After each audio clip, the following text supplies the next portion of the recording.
അപ്പോൾ ഇന്ന് നമ്മൾ വീട്ടിലെ ഒരു ഹൗസ് ഫാമിലോട്ട് നിങ്ങളെ കൊണ്ടുപോവുകയാണ്. അപ്പോൾ നിങ്ങൾ ഭയങ്കരമായിട്ട് പ്രതീക്ഷിക്കുകയൊന്നും വേണ്ട. വളരെ കുട്ടി ഹൗസ് ഫാമാണ്. ഞങ്ങൾ കുറേ ഇങ്ങനെ പ്രതീക്ഷിച്ചു. കഴിഞ്ഞ വർഷം ഞങ്ങൾ എടുത്തൊരു തീരുമാനമായിരുന്നു ഈ വർഷം ഓണത്തിന് മിക്ക സാധനങ്ങളും നമ്മുടെ വീട്ടിൽ നിന്ന് തന്നെ ചെയ്യണമെന്ന്. പക്ഷേ അത് സംഹൗ മൊത്തത്തിൽ നടന്നില്ല. പക്ഷെ കുറേയൊക്കെ നടന്നായിരുന്നു. കാരണം ഓണം സമയമായപ്പോഴത്തേനും കുറച്ചുണ്ട് കുറച്ചില്ല അങ്ങനെ ആയിപ്പോയി. പക്ഷെ അതിന് മുമ്പ് ഞങ്ങൾക്ക് ഏകദേശം എല്ലാ സാധനങ്ങളും നമ്മൾ വീട്ടിൽ നിന്ന് തന്നെ ഉണ്ടാക്കി കൃഷി ചെയ്തിട്ടുണ്ട്.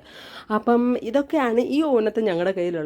ക്യാപ്സിക്കം, പൊന്നാഗണി ചീര, വെണ്ടയ്ക്ക, പാവയ്ക്ക, മുളകുകൾ 2 വെറൈറ്റി, അത് ഒന്ന് കാന്താരിയും ഒന്ന് നോർമൽ മുളകും. പിന്നെ നമ്മൾ തക്കാളിയൊക്കെ ഇതാക്കാൻ നോക്കി, തക്കാളി ഈ സമയം കൊണ്ട് വിളവെടുക്കാൻ നോക്കി. പക്ഷെ സംഹൗ അത് പറ്റിയില്ല. അതിന് പകരം ഞങ്ങൾക്ക് കിട്ടിയത് ഒരു കുട്ടി കാ പിടിക്കുന്ന ചെറുതായിട്ട് പിടിച്ചു വരുന്ന തക്കാളികളാണ്. പക്ഷെ കുറേ തക്കാളി പൂത്തിട്ടുണ്ട് കേട്ടോ. ഞങ്ങൾ എക്സ്പെക്റ്റ് ചെയ്ത രീതിയിൽ തക്കാളികൾ പെട്ടെന്ന് കിളിച്ചു വന്നില്ല. അത് തന്നെ മിക്ക ചെടിയിൽ പറ്റിയ പ്രശ്നം. പിന്നെ ഇതുപോലെ തന്നെ നമ്മുടെ ബ്രിഞ്ചൽ, അതും പൂവൊക്കെ വന്നു. ഞങ്ങൾ പക്ഷേ കുറച്ച് നാളായി ഇത് ഇട്ടിട്ട്, പക്ഷേ ഇപ്പോഴാണ് കുറച്ച് പൂവൊക്കെ വന്നു തുടങ്ങി. പിന്നെ ഏതായാലും കൃഷിയുടെ കാണിക്കുവാണെന്ന്, അപ്പം നമ്മുടെ വാഴ കൊലയും കൂടെ കാണിക്കാമെന്ന് വിചാരിച്ചു. അതിനുശേഷം ഈ പ്രാവശ്യം ഏറ്റവും കൂടുതൽ നമുക്ക് വിളവ് വന്നൊരു സാധനം ചിക്കുവാണ്. ഇഷ്ടം പോലെ നമുക്ക് ഇതിൽ പിടിപ്പിച്ചായിരുന്നു.